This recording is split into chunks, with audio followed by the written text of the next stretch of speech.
Thank you very much. What we've been hearing is how the system actually works right now. And I want to emphasize we have a world food system. It's based on large multinational companies. It's based on private profits.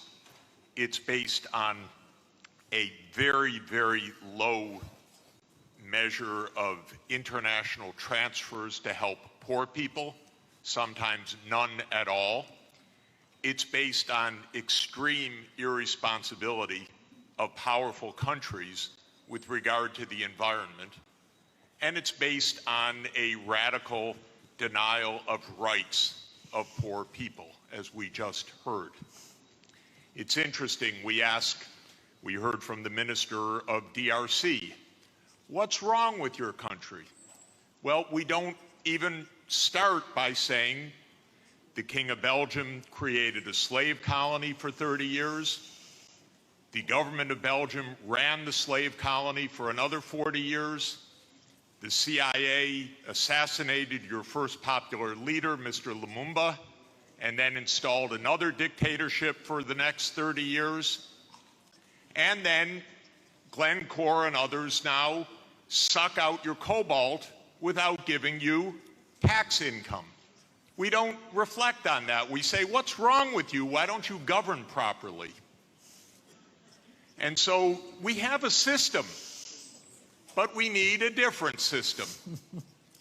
We cannot turn this over to the private sector. We already did about 100 years ago. Not only to the private sector with the U.S. military behind it, with the defense of these property rights in the Minister of Honduras's country, where United Fruit ran the country for a long time. And their attorney was the foreign minister of the United States, Secretary Dulles, and his brother was the head of the CIA and overthrew the next door neighbor, Mr. Arbenz, to make sure that United Fruit could have its property. So we have a system, but we need a different system. And the different system has to be based on principles of human dignity in the Universal Declaration, principles of sovereignty, principles of economic rights, because these are not nice things to do. In 1948, all the government said that food is a right, social protection is a right, not a nice thing, not a pleasant thing, a right.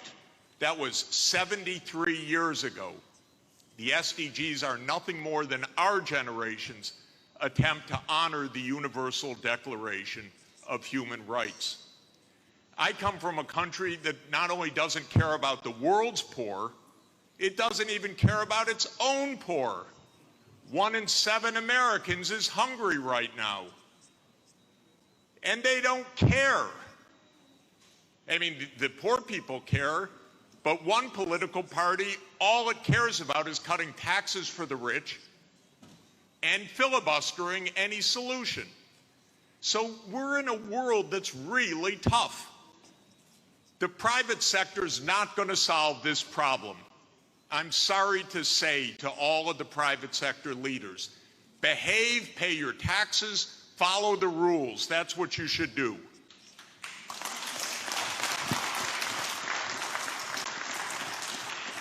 And what the governments should do is the following.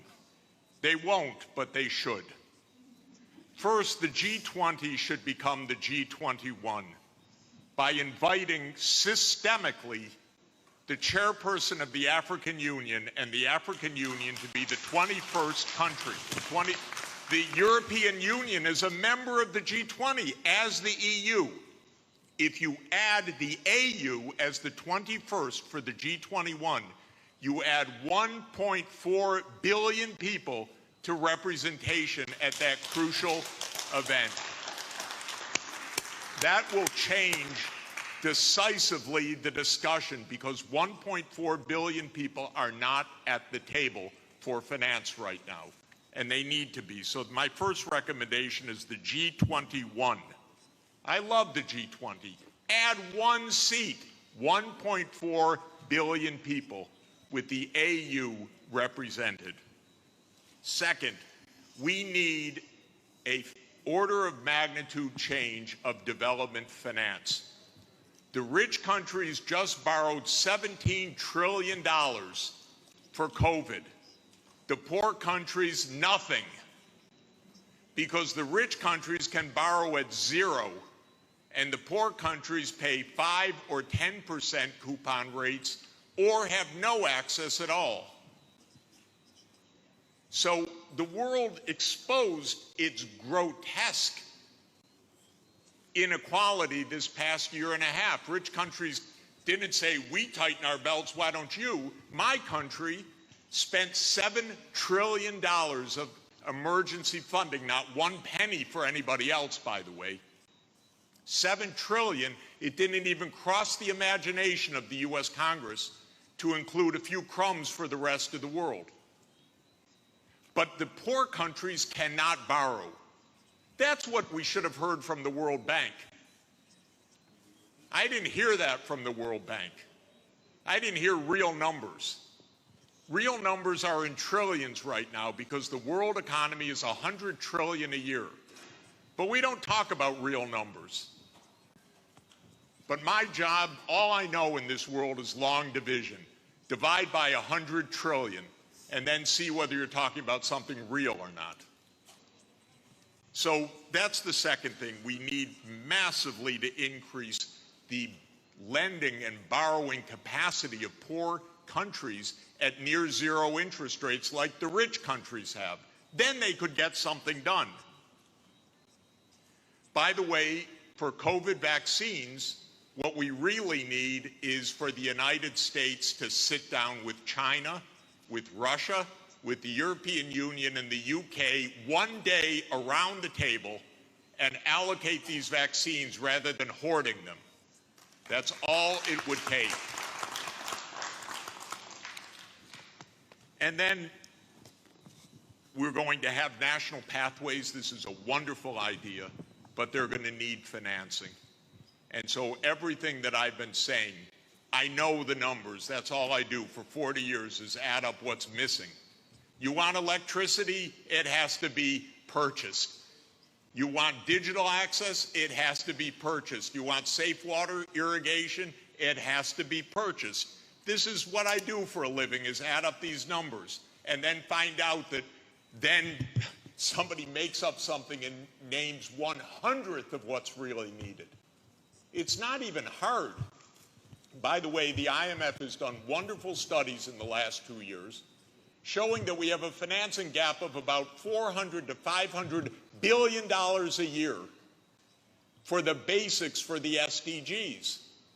They show the gap, but nobody comes up with the number, the solution, which wouldn't be so hard because that's just not a big number. It's 0.5 of 1% of world output.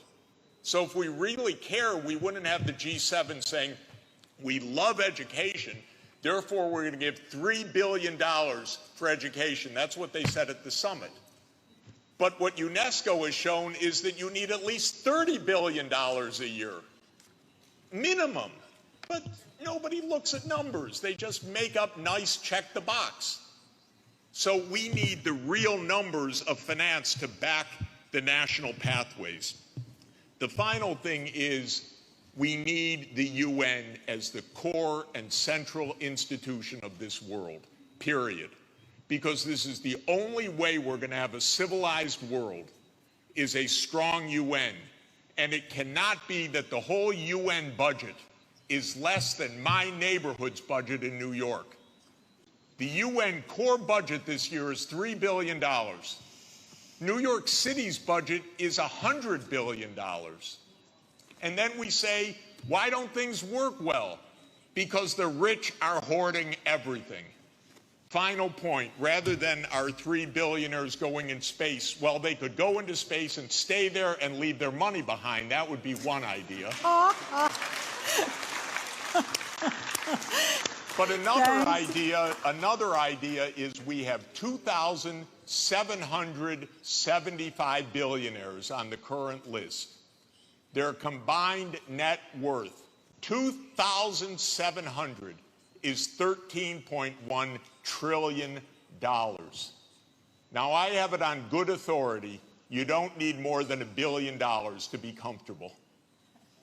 But they have an excess of $11 trillion over just the $1 billion. So we should be taxing that and having a civilized world. Thank you.